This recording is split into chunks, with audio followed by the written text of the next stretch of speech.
কতবার ফোন করে ফোন তুলছি গাড়িতে আমি বিপদে পড়ে গেছি নাকি? ভাই মনে হয় সাইলেন্ট হয়ে গেছে, নাহলে তোর ফোন তুলবো না। বুঝতেই তো পারছিস গার্লফ্রেন্ডের শেষ পরি 5 মিনিট সময় দে, বাড়িতে তুই চলে আসছি। না এক সেকেন্ড সময় দেওয়া যাবে না। চাবি দে। গার্লফ্রেন্ডের সামনে ফোন করিস, তাহলেই তোকে 3 লিটার তেল ভরে দেবো। শাল আর কিপসি 4 দিন গাড়ি লেগে গেল। তেল ভরে তাই গেছে। গার্লফ্রেন্ড যেতে তাহলে গাড়িতে উঠে বসতে বল, বাড়িতে নামি দেবো। ফালতু অত তোর কষ্ট করে হেঁটে যাও থেকে আর গাড়িতে চলে যাও না। ও আমার বয়ফ্রেন্ড নাকি? গাড়িতে চাপবো? তুমি আমার বয়ফ্রেন্ড, তোমার বাইকে চাপবো। লাগছে বাসছে। এই কালকে বারবার করে বলি দিনু শাল লাগবে, ছোট দোকানে বলে আছে। ভাঙা গেলে সার পাওয়া যায় নাকি? বারবার চেন পড়ে যায়। হ্যাঁ আর পরে লেগে তোমাকে আবার জাহাজ লেসে দিতে হবে নাকি? আমি বলেছি নাকি জাহাজ লাইছি, কেন একটা বাইক কিনে দাও না। কি ভাই ভাঙা সাইকেলে ঘুরে ঘুরে বেড়াই, তুমি বাইক যে হেলাম ডিম রান্না করতে। বলেছে তোমাকে দুজন রান্না করতে। লাচ্ছাবের ভালো তরকারি ছাড়া ভাত ঢোকে না। লাচ্ছাবের জন্য একটা ডিম রান্না করলেই তো হয়। ওকে আইছে না, এই দুপুর বেলায় বেরিয়ে গেছে, তারপর তার বাড়ি আসেনি। ওর আবার কি হলো? দেখি আসি কোথায় গেছে।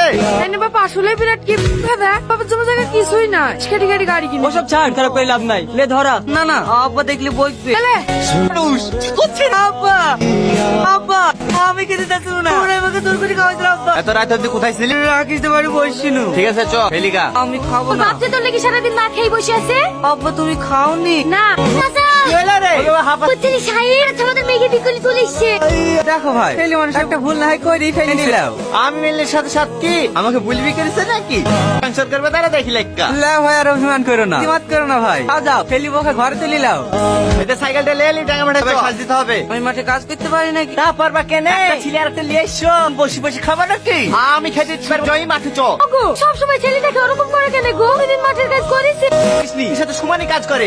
বেবে প্রতিদিন খুঁড়ে শুনতে আমি মাকে ফোন করছি, দিতে চাইছি মাঠে কাজ করতে পারো। আমার আব্বার সাথে আর টাকা নিয়ে বাজারে একটা কাপড়ের দোকান দাও গা। আমিও মনে মনে ভাবছিলাম আমি কোথায় পাবো? ব্যবসা করবো, তোমাকে টাকা দিতে হবে, তুমি ম্যানেজ করবা। হ্যাঁ ছেলে ভুলবান দেখতে কাপড়ের দোকান দিয়েছিল, শেষ পর্যন্ত বিক্রি করতে হয়। করতে হবে না বা বসে বসে গেলছি।